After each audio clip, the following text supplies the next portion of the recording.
What's going on, everybody? You are listening to Ant's Atmosphere. This is Anthony speaking, and this is episode 1.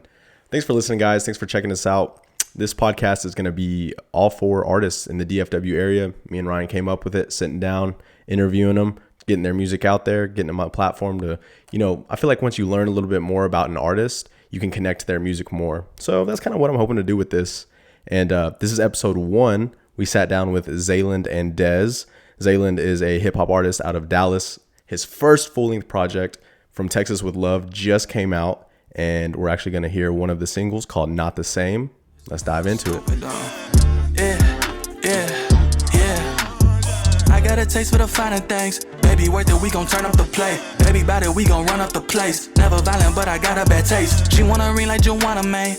If you love her, you gon' put on that thing. If you play her, you gon' teach her the game. I'm that nigga, so she know how I play. I don't like people that's fronting. Ain't got shit, but you in bling. You gon' seem like you in sync. You should go to the coppers, you lie to yourself, it's an instinct. I'm on my way to the big clink. House key chain got that new stink. Nigga, I start this head thing. I can't trust a little nigga who choose a new watch over siblings. I had a lot of lows, but I bounce back. You tell a nigga no, they can't take that. And no, I'm not the same way you been at. Talking to a lame, I can't. What's going on, everybody? Welcome to Ant's Atmosphere. This is the inaugural episode, believe it or not. So thank y'all for listening. And we're sitting down with Zayland, DFW artist. Can I say that? Can I say a DFW artist? For sure. All right, cool. Just making sure. So we're sitting down with Zayland and Dez, and they're a power couple, if you ask me. Zayland just dropped his first full-length project, From Texas with Love, man. And let's jump right into it, man. How are you feeling having this out? I'm really excited. I'm happy with how people have been receiving it so far. I know it's only been a few hours, but people seem to really, really like it. So I'm happy with that. No doubt, man. That's I just moved back from Oregon to Texas, and I was wanting to start up this podcast, and I hit up Dez because I knew she was with Zayland, and I've seen all the stuff she's always promoting with him, and I've checked out his music, and I was like, man, I can really get behind this, because not trying to undersell you, but your music where you're at now, it already sounds like at a professional level, if you ask me. Yeah, that's what we're going for, 100%. That's what we try to do every time. It's even though we might not have the biggest budget or the best audio engineer, but we want to make it sound like we can compete with those people for sure. Yeah, so do you make the beats and produce and master? Because I saw on your little album you did the mastering. Take me through your process. How does it work for you? So it depends on which song, because there is songs that I almost fully produce, but I like to work with a lot of people just because a lot of different outputs get you a lot of different results, and they hear things that you don't hear. But I engineered the whole thing by myself and mastered the whole thing by myself. But for production and stuff, it was a mix of everybody trying to get to a common goal with most of the record. Nice. And I see that you had so it's correct me if I'm wrong, what was it, 9 tracks? 10 tracks. 10 tracks, about 30 minutes long. And you got some features, and I've seen some of your work beforehand, and you have a lot of that almost that Spanish influence. Where does that come from, man? I see you got some Latin verses on there speaking Spanish, and me being Hispanic, I love that. So where'd that come from, man? So honestly, I was born in Tokyo, with the first place I moved, settled in was Central Texas and Austin, and that's where I grew up. And most of the schools I went to were mostly Hispanic. A lot of my friends, they would show me music, or growing up with those people, that's really what surrounded me a lot. So I just fell in love with how that sounded, and I was like, man, well, this is gonna represent me. I need to represent everything that's influenced me and everything that I would say I can represent, and that Texas can represent, just because it's Texas. That's what it is. So when I say From Texas, no doubt, it needs to represent all of us. No, and that's the name, From Texas with Love, if I didn't already say it, out now on all platforms, right? Mm-hmm. Yeah, everywhere, even SoundCloud too. Okay, cool. Yeah, SoundCloud. I got it downloaded to my iTunes right now, and I was listening to it. What I like to do is listen to an album first when I'm working out. And sometimes that doesn't always work out well, because if someone has more of a chill sound, that's not going to get you going in the gym. But so I was listening to your album, man, and I liked it because it had a good switch up of it was kind of almost like a hard R&B sound, but then you can change, your flow doesn't stay simple, is what I'm trying to say. It sounds like you can change your flow up. Yeah, that's exactly what I try to do. Um, I just want to make sure that the listener stays interested, and also like depending on like the way the story is going in a song to make it like relevant, you know, because every story changes. So And Des, you do all the photography for him, right? For the most part, yeah, we just get together and what he likes, and like we really like film, I guess, for the most part, like shooting on film. So Yeah. What came with this album cover? It seems like you're kind of laying in the tree in a park somewhere, maybe like writing. Where'd that inspiration come from for that? we made like a little notes, a shared notes, and like I have like every time I go on like Instagram or I look at people's feed or whatever, I like take like small things and stuff. And one time like Tyler the Creator, he posted something, and it wasn't like him underneath the tree or anything, but it was him like laying in the grass, but it was like a head down shot. And I was like, it would be really cool if we got like the background. But really, we took like, I don't know how many, maybe like 50 to 60 like shots. And we were like, we didn't like plan that one to be the album artwork. It was just like the one that like caught us like immediately. Oh yeah, that's a really nice one. But, it was funny because the original inspiration was actually going to be him putting a letter in a mailbox, and so we're like, because it's from Texas with Love, so we're like, basically it's letter base, because we kind of wanted to keep it down, like revolved around that, and then it just ended up being just him just laying down in a park writing thoughts, like a typical day. Usually, people write their thoughts in their notes, I guess, but on Twitter drafts, but yeah, no, like I guess we kind of pushed it a little more of the park and the scenery. And is that kind of how, so Zayland, when it comes to you writing down music and writing your lyrics, is it kind of just, you just write notes, or do you sit down and like, I'm gonna write a full song today? Like, how does that work for you? So it's like different every time. I'm sorry, my cat is going big stupid right now. Hey man, I get it. You'll probably hear my dogs bark here in a second. Yeah, but it really depends on each song. Like certain songs, like what's a good song? Like Simone for a point. That song like I wrote like really quickly, but like I wanted to write it out so the story made sense. But like on Wax and Rose, it's like a whole freestyle, and like a lot of my songs, like when I'm starting them off, like I hum melodies a lot, just so like I can get like a reference of what I want to hear. And then like I'll either just like say something on the mic, just trying to get like a flow out, or I'll just write it out. But it usually doesn't take me too long to write. It just depends on like which lane I'm trying to go for with the song. And so when did you start living? Y'all are in Dallas, right? When did y'all start living out there? So we lived in DFW because we went to UNT for like, we went to UNT for 4 years. But I did. She transferred, but yeah, that's actually how I met Des. For those that don't know, she didn't graduate from Tarleton. I'm a Texan graduate, so I'm a little salty that she ended up going to UNT. But I get it, I get it. Obviously, it worked out for y'all. You know what I'm saying? So. Definitely. Congratulations. Yeah, you wouldn't have. She, like y'all fit the Dallas. Like I could see like the Dallas vibe. I don't know what the heck we were doing out in Stephenville, man. We were walking around like, freaking like goose in the desert. I was just like, what is this place, bro? But so my bad though. But so tell me how y'all got to Dallas. But no, yeah. So Desiree is like actually from Dallas, and I just like made a bunch of connections with people from Dallas. So like we finally moved like from like the DFW area to Dallas like recently. But we've been like a part of the scene for like 2-3 years. So yeah. Y'all like living out there? Yeah, for sure. Yeah. I'm from Austin, but like I like living in Dallas, like especially the city part of Dallas. I just like the energy. Yeah. I feel like people are more, I don't want to say like cutthroat, but they're very direct with like what they want, and I like it. It's cool, No, I feel you, dude. I used to work in Dallas for a little bit, and I remember I was driving home, and I stopped at a gas station, probably the wrong part of town to stop in. And this dude was like, I was walking out the gas station, and this dude was like, hey man, you want my, like, give me, you got $5, you can have my mixtape. And I was like, how about I take your mixtape for free, and if it's cool, I'll let people know. And he was like, nah, bro, nah. And I was like, dude, how you gonna try to make me, like, how you gonna get exposure if you only selling mixtapes? Like, hand it out, you know what I mean? Exactly. But no, that's cool though. So is that kind of so you got some features on your project from Texas with Love? Is that kind of people from Dallas, all DFW artists, or where did you meet these guys? Like Luna was one that stuck out to me. I saw you had a couple with him, right? Yeah, it's actually like a band, but Kevin, I don't know if he goes by like Copy or Kevin. I know that's his Instagram, man. It's copy. But I call him Kevin. But basically, me and him, we met up at this session for J.K. Wood, where it was like a bunch of us, and we made this song called Pull Up. And we like really just like instantly clicked. And then like we met up a few other times, and like we just produced up, and then we made like a few songs together. But I'm not even answering your question, my bad.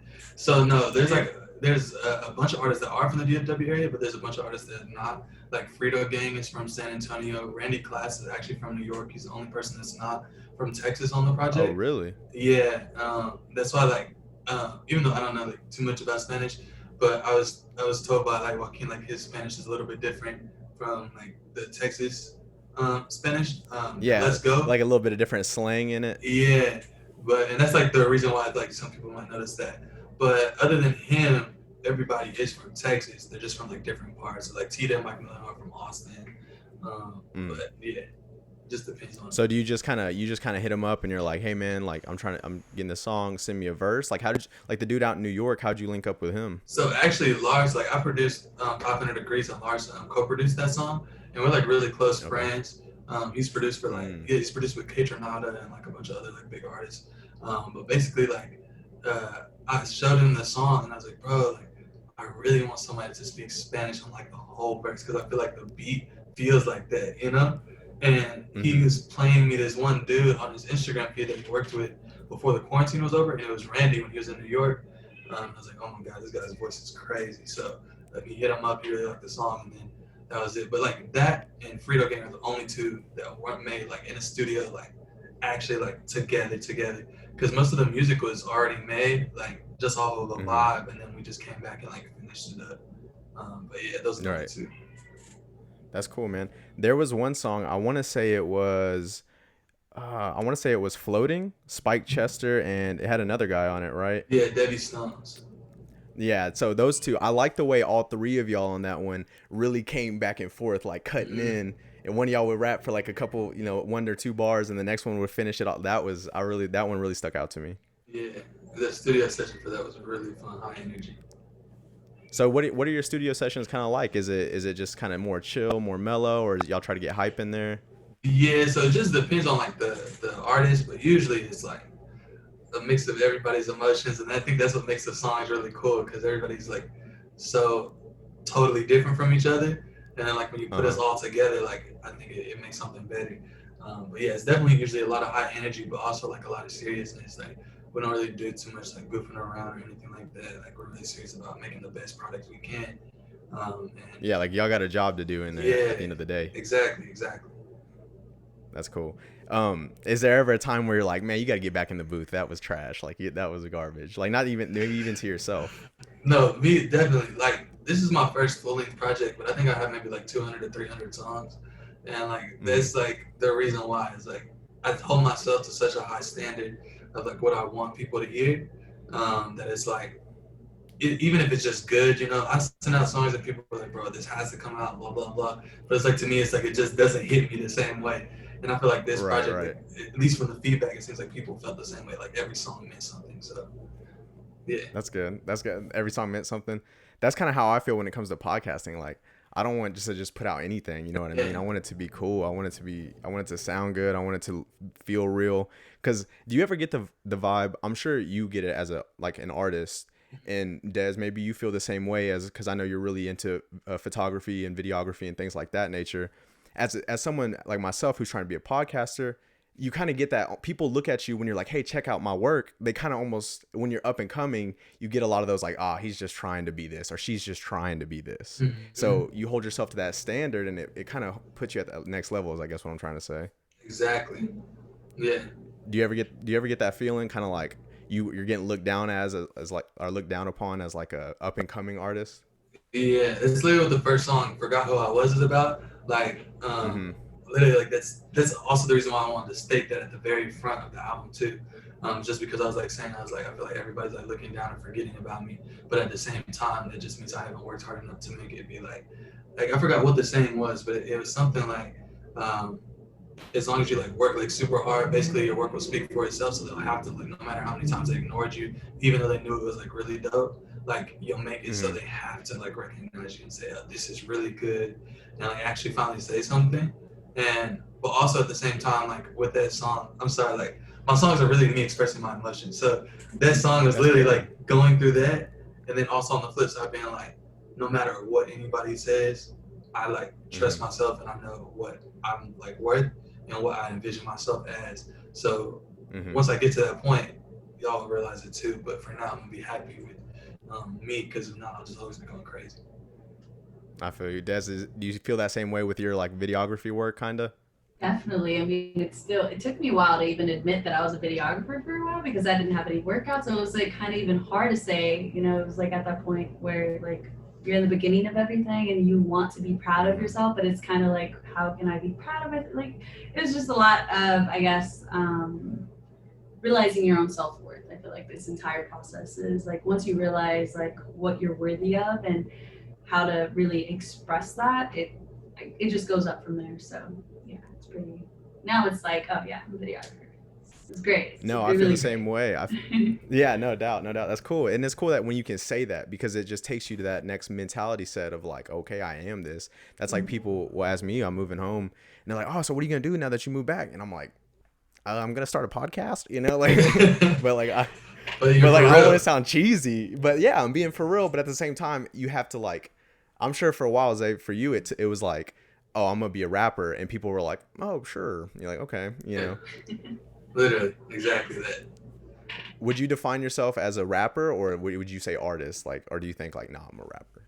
I would definitely say artist, just because like I do a lot of different things, whether it be like production or playing piano or like saxophone or singing or something. But yeah, like it doesn't bother me if somebody like says like I'm like a rapper, because like from Nobody Knows, the last project I released, it was like almost all R&B. So like a lot of people didn't even know that I rapped until this project. And so, but like, so it doesn't bother me if somebody thinks I like only do like one thing, because to me that just means I'm doing one thing really, really well. But like to me personally, I categorize myself as an artist. So, but yeah. No, I feel what you're saying, because I was going back listening to some of your old catalog on iTunes and stuff, and it was definitely more of like like you said, an R&B kind of sound, maybe more of that like upbeat R&B, kind of maybe that Bryson Tiller, Brent Faiyaz kind of is kind of where I think you were aiming towards. And correct me if I'm wrong, by the way, I'm not trying to like, you know, post. You're exactly right. Yeah. So do you listen to those guys? Yeah, Brent Faiyaz is like one of my favorite artists ever. Yeah, no, me too, man. Me too. Yeah, like yeah. So that's the same category. That's the category I was putting you in. It's kind of like, okay, it's like an upbeat R&B. It's not just like some baby making music. You know what I mean? It's like, oh, I can also ride to this. You know? Oh, Des rolled her eyes for everybody that's listening. She said, baby. Okay. How did y'all meet, by the way?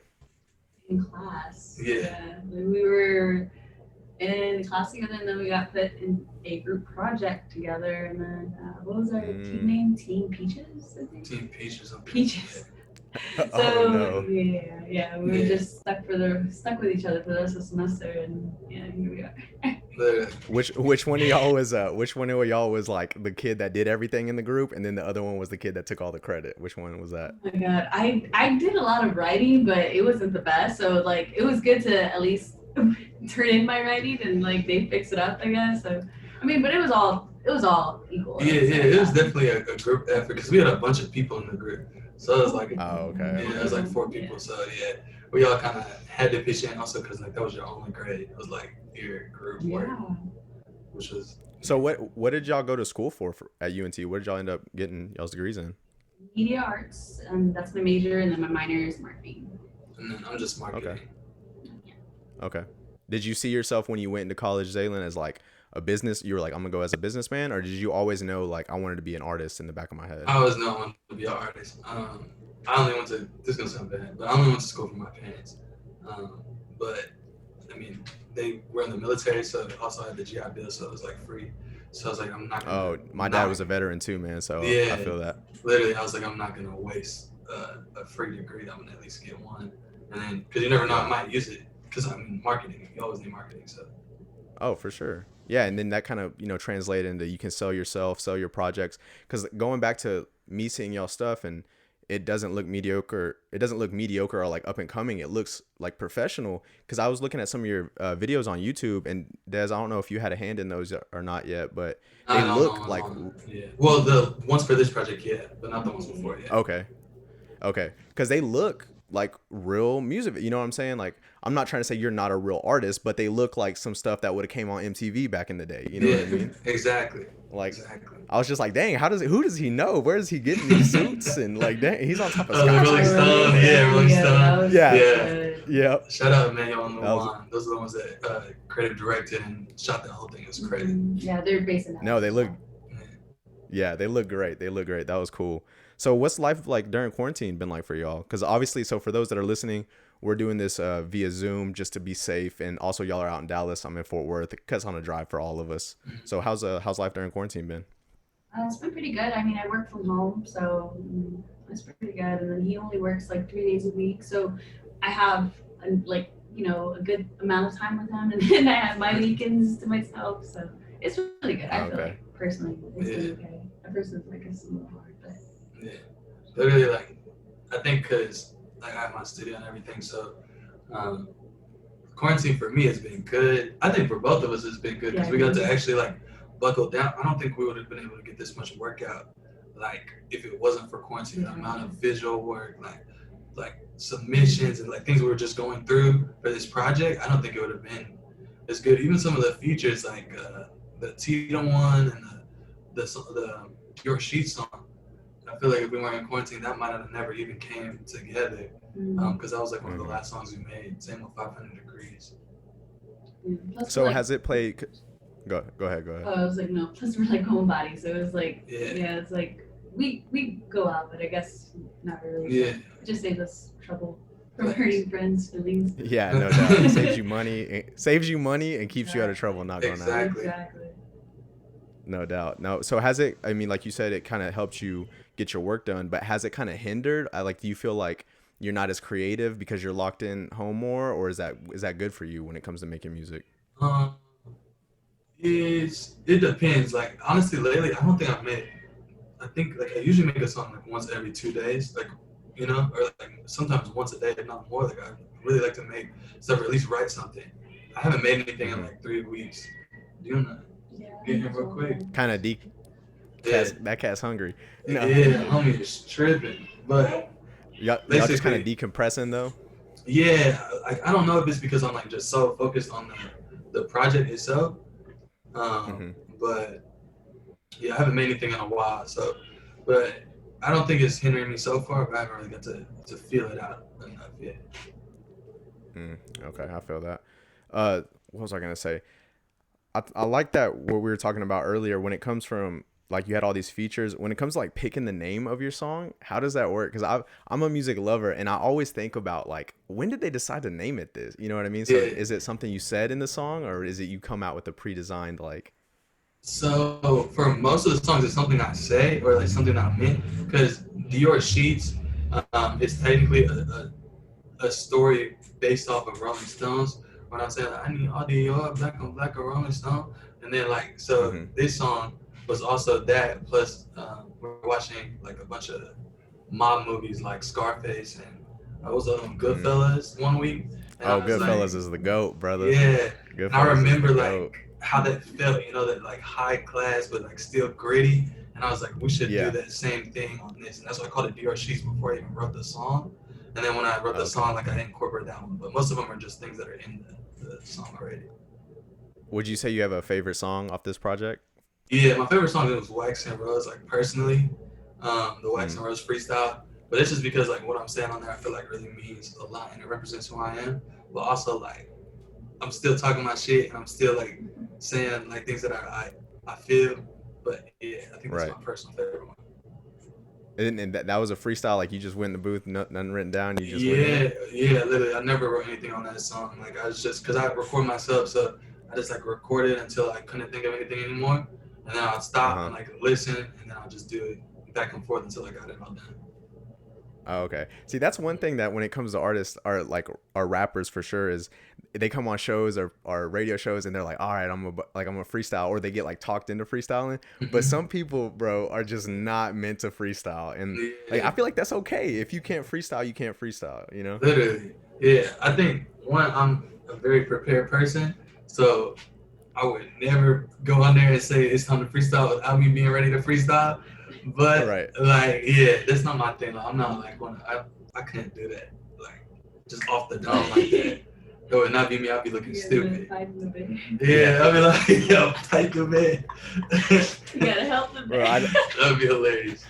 Oh my God. I know y'all saw that video of Tory Lanez on Sway in the Morning, and he was like, he couldn't think of nothing, and then he jumped off the chair, and he was the same height. Did y'all see that? Oh my God. I was like, bro, who had this man on imagining that. Bro, like, who got this man on a high chair? Come on now. Like, I'm just saying, like, I love Tory Lanez's music. I'm just saying, like, you know your limits. You know what I mean? Yeah.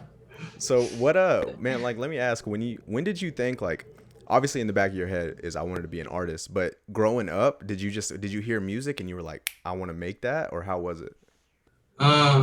So like, I literally have been playing instruments since I was like 4 or 5. Like, I played piano and saxophone, and my parents played instruments. So like, I've always been around it. It was never like something I was like, oh, I want to do this. It just kind of like happened. Like, I really like fell in love with it. Just like fell in love with it. And then I was actually playing saxophone in like high school and stuff.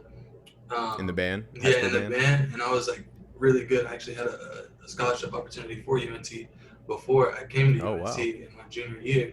And then I quit band because I didn't want to do like music that way. And then I still ended up coming here for marketing, which is totally different. But so I just like changed the path of like what I kind of wanted to do, because I didn't really like that style of music.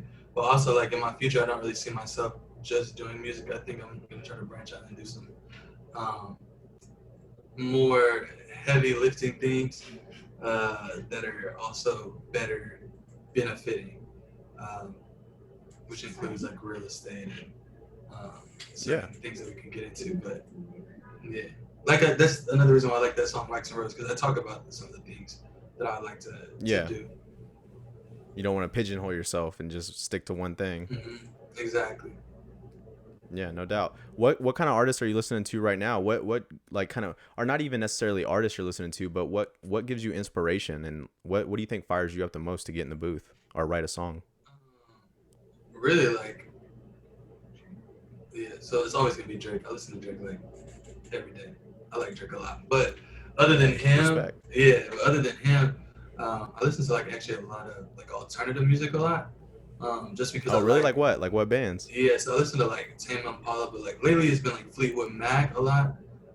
Okay. I love Tame Impala, man. Yeah, that was a very basic answer for me to give, but like, it was. I mean, I'm not gonna lie. Like 4 or 5 years ago, or like maybe even longer, it would have been like, what, Tame Impala? But now like everyone listens to Tame Impala. Literally. But that's because he's good. Yeah, that's because he's good.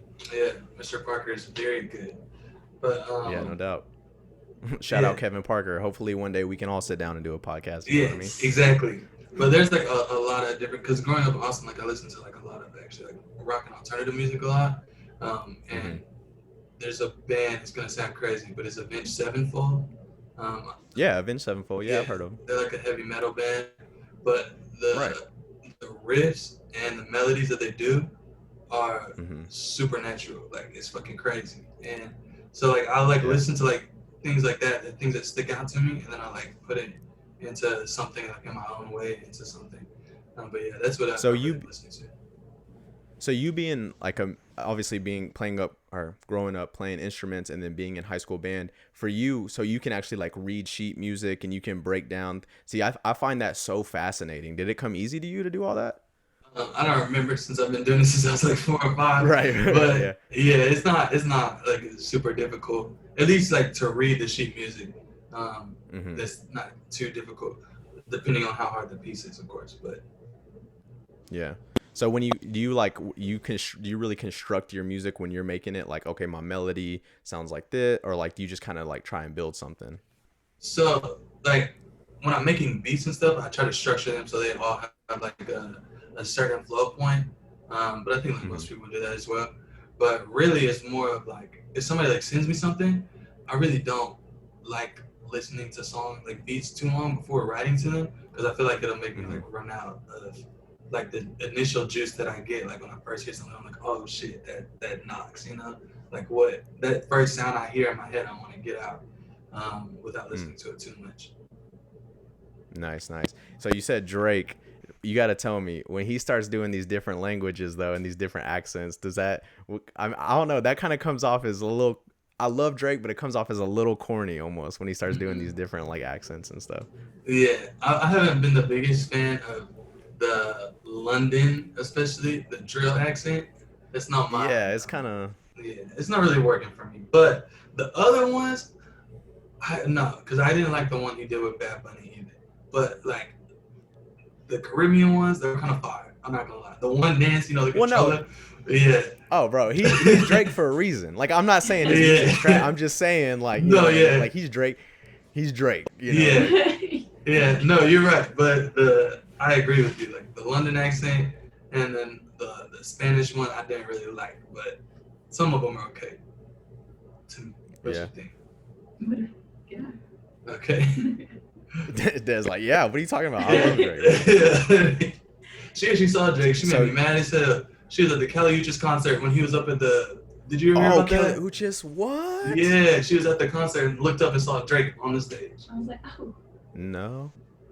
Dude, I went and saw Drake and Lil Wayne. I want to say this was 2014, maybe 20. Yeah, because I was a freshman in college, so it was 2014, and it was when him and Lil Wayne were doing their Versus tour. So like, Lil Wayne would come out. I think Drake came. YG was their opener, and then Drake came out, performed a couple songs, and then Lil Wayne came out, performed a couple songs, and then they were like, it was like a beef, like a fake beef between them on the like that was the stick of the concert, you know? Yeah. And hands down, one of the best concerts I've been to. That's crazy. Oh, let's see Drake. Yeah. Maybe one day. It was cool. Well, shoot, now with Corona, I don't even know if freaking concert's gonna be a thing for a while, which I'm sure that kind of bums you out. Like I've seen you do a few performances like on y'all's Instagram and stuff, and so like what is it, how you feeling about that? Like so like lately it's kind of a weird situation for me as a smaller artist. I think it's actually good because I did like a recorded live set on Monday, right? Yeah, on Monday, and like it's a recorded one. But like the fan base of the promoter, like I feel like it can capture all of them now. Like when they do release it, like, hey, this is a performance that we did. It can capture that whole fan base instead of maybe the 50 to 100 people that are at the show that one day. You know what I mean? okay. Yeah. So it's like it sucks at the same time though, because it's really cool to get that direct like fan like action, like when you're singing a song that like really vibing with it and they come up after you, hey, like I've never heard you before. Like everybody loves that. But it's like an off handle.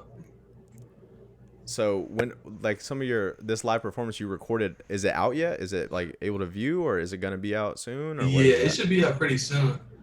It's with Zaylands Texas. I'm gonna be doing a few more in the upcoming like weeks. So yeah, but did you go to like a venue? He was like actually in someone's house. Like it was in their like house. Oh, okay. Yeah, they just cleared out their house. Had the camera person like in the back, and then I was just like right there. And then it was one with me and D Gotti, and we were sitting on total opposite sides of the couch. And then the cameraman was back there. So it's like everybody's still keeping their distance, but we're still able to like get like some type of in-house feeling for the performance. Did it feel kind of weird just like performing in the like in this dude's house, like, or did it kind of make a disconnect, or you were able to just get lost and like perform? Yeah, like at first like it was a little awkward just because it's you're in somebody's house, but around me the girl that was putting it on, she made it really comfortable, and we later on like we were all like relaxed and able to like, really get into it, but at first it was kind of awkward. Yeah, at first it's just kind of like, oh, was somebody's mom gonna come out with some like casserole or something? Or, you know? That's how I feel. My mom might bust in this room any moment. Just so you know. I'm just kidding. But man, so what's so I mean, this just came out. Are you just gonna kind of relax? This From Texas with Love full project just came out. Are you just gonna kind of chill out for a little bit, or you kind of keep making music left and right? You can't help it. Yeah, so I'm gonna like, I'm not really sure yet. I don't think I'm gonna really relax because we had to like really push this and do like a lot of back end work for this project. But on making new music, I really just want to kind of like develop my craft and like take a second, because I feel like for the last like 2 to 3 years, like all I've been doing is like really making music and trying to make my music better. And I feel like I've done that, but now I need to make my actual like vocal range and control and a few other things that I really wanted to get into and get back into production. Like my first EP, I produced the whole thing, and I really want to like get back into that and yeah, just get back to things that I like, so I can make sure that for the next project, which will be my debut album, that one's like the best that it can possibly be.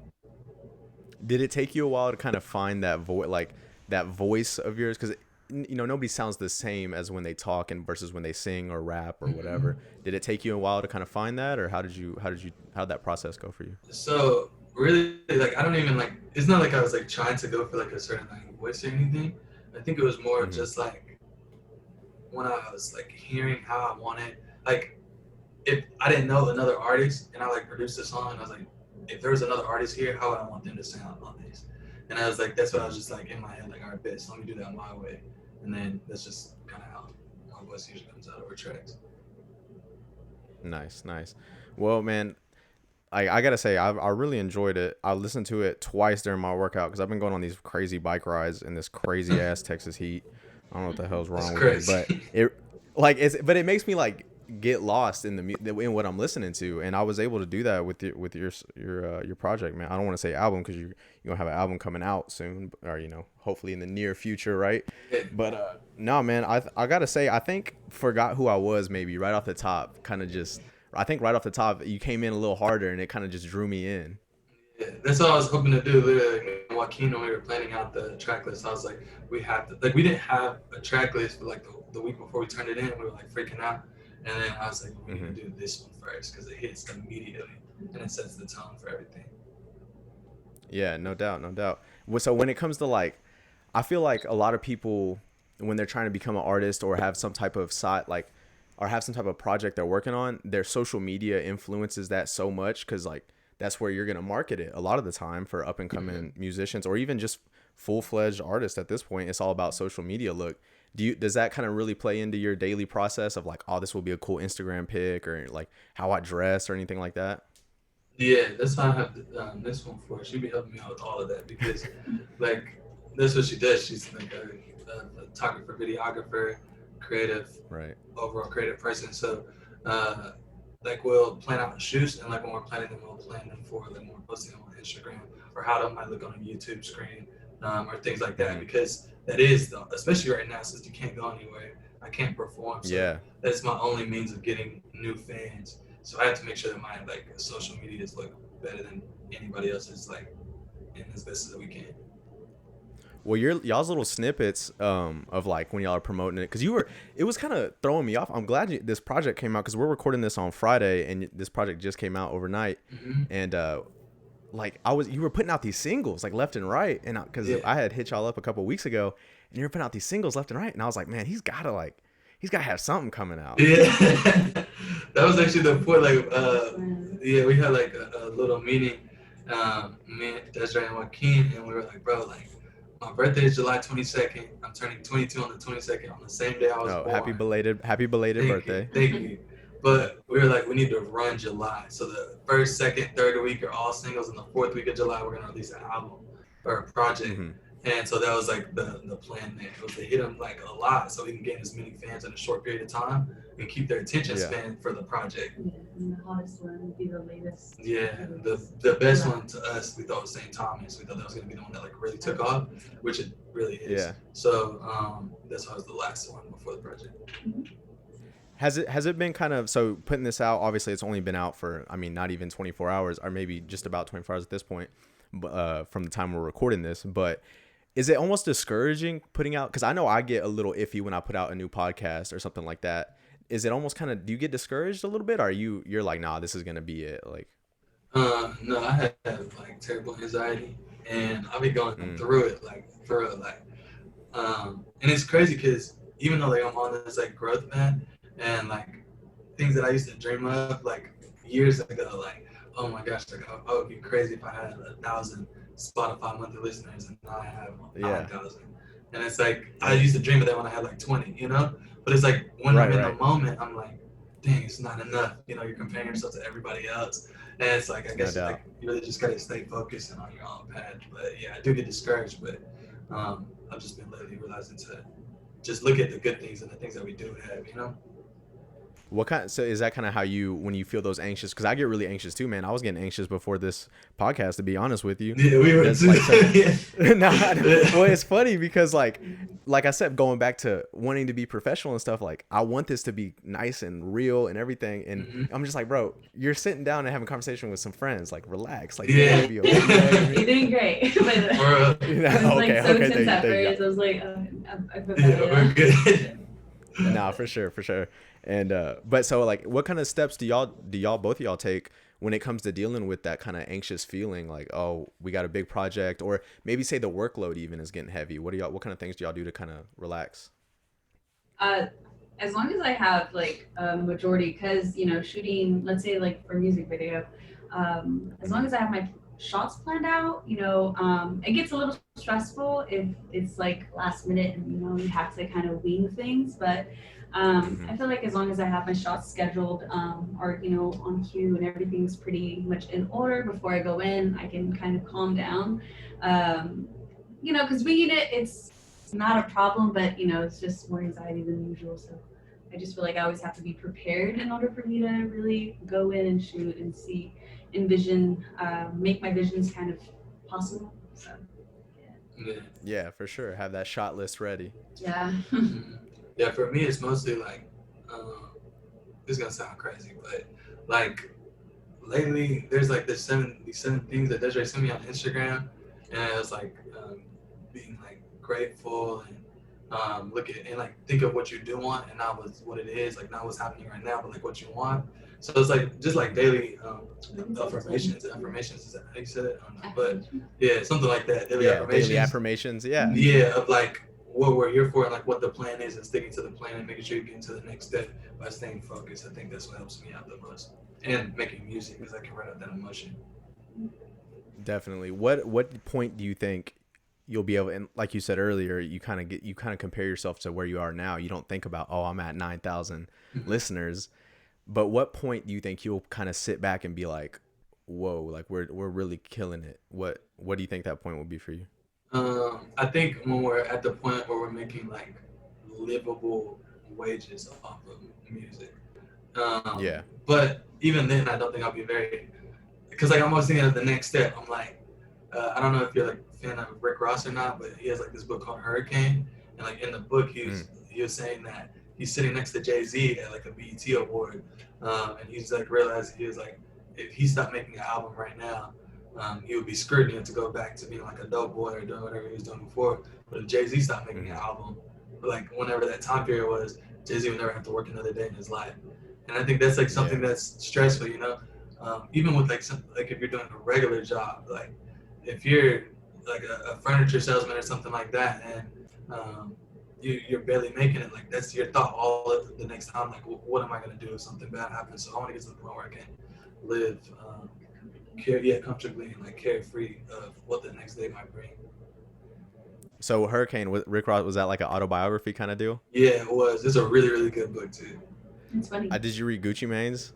I haven't yet. He's on my list. I think the last one I read was the Jay-Z. 48. Yeah, I read Jay-Z's too, but the 48 Powers, Law of Power, which was an interesting book. But no, Gucci Mane's was cool. I read that probably over a year ago, but it was weird to like dive inside of his mind, because you never know what he's thinking. Yeah. You know, like this man got an ice cream cone tattooed on his face. Like what? Yeah. But it was cool, and it came out with some really, like, I mean, obviously my life and Gucci Mane's life aren't really parallel. Like I didn't, you know what I mean? None of ours are with him. Zone 6. You know what I mean? But I was able to take from it, and it was interesting seeing like these artists' lives that you would think like, oh, he's got millions of dollars in a mansion. At this point, he doesn't worry about anything. But he was talking about how anxiety was huge for him, and that's why he would drink so much lean, and I was just like, dang, man, like that's wild. Yeah, that's something we've been thinking about lately too, just because we're gonna get to that point, but like when we do, like handling like the pressures of like society and like other things that will come onto you when you get there. Yeah, no doubt, no doubt. What are y'all kind of doing to stay busy during quarantine? Y'all got like any like y'all been Netflixing and just relaxing, or y'all just been working? Yeah. Oh, it's a little bit of both. Like, so I've kind of found like a little reward system for myself because I've come to like Fortnite. So yeah, no, like gaming, okay. Yeah, so I make sure that, you know, obviously I try and keep my work ahead of schedule, if that makes sense. So it's like I'm not too behind on things. But yeah, like it's definitely important to relax, especially to me, because after looking at a screen all day from both work and, you know, videography, it's kind of like, yes. really, if I'm gonna like tire my eyes by looking at a screen, I might as well do it with something that's also entertaining, like Fortnite. So yeah, like we Netflix, we like to watch movies. So yeah, we watched. Man, we watched. What have we seen so far? We like watched the whole 9 seasons of Seinfeld, 10 seasons of Curb Your Enthusiasm, and we're almost done with Community right now. Curb Your Enthusiasm is good, dude. So it's so Community? funny. Okay. Yeah. So we're all I haven't. See, I haven't seen that. I've heard really good things about Community. For me right now, I've been trying to find that good sitcom to just kind of chill and that's Community. You know, lose track of time. That's Community. See, yeah, Donald Glover's in it too. He's playing one of the actors. Yeah. Man, I went and saw you know, Donald Glover, aka Childish Gambino. Mm-hmm. I saw him in Dallas 2 years ago on his This Is America tour, and he broke his foot on the last song. And that's right. That is when he broke his foot. Was in Dallas. That's crazy. Yes, I'm telling you. So he was performing, and he went for like an hour. But then he just kind of like randomly, after he finished the song, like ran off stage, and the lights came on, and everybody was so confused because usually the artist will come back out and do an encore, right? Yeah. And so everybody was just kind of looking around, and everybody kind of sat there for like 20 minutes, and he didn't play. His encore is 3005, Redbone, and maybe one other, like his, you know, most notable songs that like everyone would know. And I was just like, I was a little bummed I didn't get to see him perform that, but also like, how crazy is it that at the concert you go to, he breaks his foot? Like, did y'all like see him break his foot? See, I was just in the zone, you know what I mean? I don't recall a point of being like, oh, something just happened. I just kind of ran off stage, you know? Damn, that's crazy. But something really cool about it was he like in the middle of his set, he like walked off backstage, but he had a personal camera guy on him, and it was just like the big like ring, like it was I don't know what it's called. Des, maybe you help me out. You know what I mean? Yeah. And so they were following him around with that, and like you're seeing him on the jumbotron, you're kind of looking around, and then all of a sudden you see him like out like in the like arena out in the park, not the parking lot, but where like concession stands and bathrooms, like he's just walking around where people go to get their seats, and then you just see people like flood out of their seats to go try and find him. It was crazy. Oh my god. And he performed like 3 songs like that, just walking around and stuff, and like in the fans, like with the fans. It was wild. That is actually really crazy. That's crazy. It's crazy that security wasn't going stupid. But yeah, you would think they would be like, sir, this is not a good idea. Yeah, like you shouldn't do that right now. In the middle of your concert where people spend $100+ to come see you. Yeah, no doubt. But what I was saying was, Community, I might have to check that out. I've been thinking, I got HBO Max, and I was thinking either Big Bang Theory or Fresh Prince. So I don't know. You know, we got in HBO Max too. We're gonna start Insecure because we haven't seen it yet. But everybody's talking about it. But yeah, I watched it when it first. I remember when that first came out. I think I watched like the first 2 seasons, and then I don't know, forgot or didn't, lost count or whatever. I would go with Big Bang Theory. Sheldon's like another favorite character of mine, so Big Bang Theory is pretty funny. Okay. It's so nerdy. It's nice. It's loose. It's comical. Yeah, no, it's like I said, it's something you can just like mellow out to. You don't have to like overthink it or something, or like Rick and Morty. Oh, you might have to overthink it sometimes. Oh, Rick and Morty is the goat though. Rick and Morty's crazy. Yeah, Rick and Morty. Rick and Morty's the goat. So y'all mentioned Fortnite. Des, is it just you on the sticks, or Zayland, you get on the sticks too? I'm cold. What? I'm cold. What? Nah, Call of Duty. Xbox or PlayStation? Xbox PS4, or PlayStation? PS4. All the way. Okay, me too. Yeah. Me too. Yeah, send your PSN. We can play. Okay, so you got. Yeah. Bro, I had to delete it off my. I got so tired of those massive updates. I had to delete it. Yeah. Oh yeah, no, I understood that one. That's ridiculous. Yeah, I got scared because they were supposed to like before like everything like was going crazy. They were releasing this new, I think it was like season 3 of it, and like people were saying it was like 1.2 gigs, and I was like, bruh, what? Like no. And I might be saying that wrong. I don't know if that's like big or not. No, it was bigger. It's probably like no, yeah, it's like 130 gigs. Like yeah, it's the size of like it's like the size of like 4 games. Yeah, it might have been that thing. I think I was tripping. But like no, I remember like no, because like we didn't have no shit. I don't know, bro. Yeah, but we didn't have any more room like on the thing, so we had to keep on deleting other games. Like I deleted like Spider-Man, yes, Battlefield. Yeah, and then we finally got an external drive. Yeah, and we finally got an external drive for that. And now it's still that's like, that's the smart way to go. I should probably do that because I had like 2K and on there. Y'all ever play Apex Legends? I just downloaded it because Joaquin, my DJ, plays it, and they're about to do a cross-play, I think. So I'm excited to do that. Oh, for real? Yeah, that's no. Apex is cool because for me, it's like it's not as kind of kiddie as Fortnite. Like Fortnite kind of has that like childish feel to it, even though it is fun. I'll play it, and then like, but it's not as realistic as Call of Duty. Like it's like people have special powers and stuff, and like the gun. It kind of almost reminds me of Halo, to be honest with you. Yeah, I never got to play Halo, but it always looked cool. Yeah, no, I used to, man, I remember I got an Xbox 360 for Christmas one year, and I got Halo, and I never heard of Halo, but it came with it.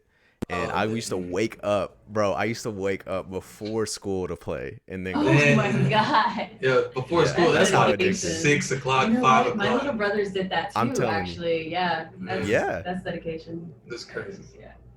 That's like I would never wake up on time for the bus, but I would wake up on time to play video games before the bus. Yeah, I'm like, oh, I can play video games for an hour? Cool, I'll get up early. My mom's like still asleep. She's got to get ready for work. She's like, what the hell are you doing? What? All you in the living room is all dark.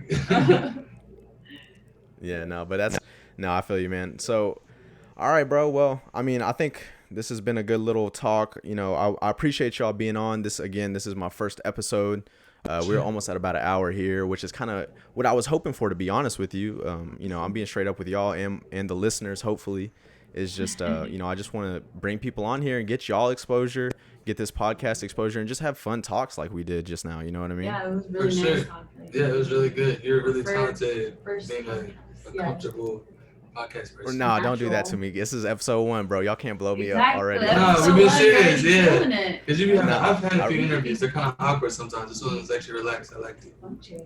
Well, I appreciate that. And that's kind of my goal is to like, I mean, I have some notes written down. Obviously, I can't just freestyle the whole time if I can say freestyle. But like, I just want it to be comfortable and conversational. Because you watch the podcasts that are popular, like Joe Rogan, guys like that. It's just because they just chill and talk. You know what I mean? Yeah, literally.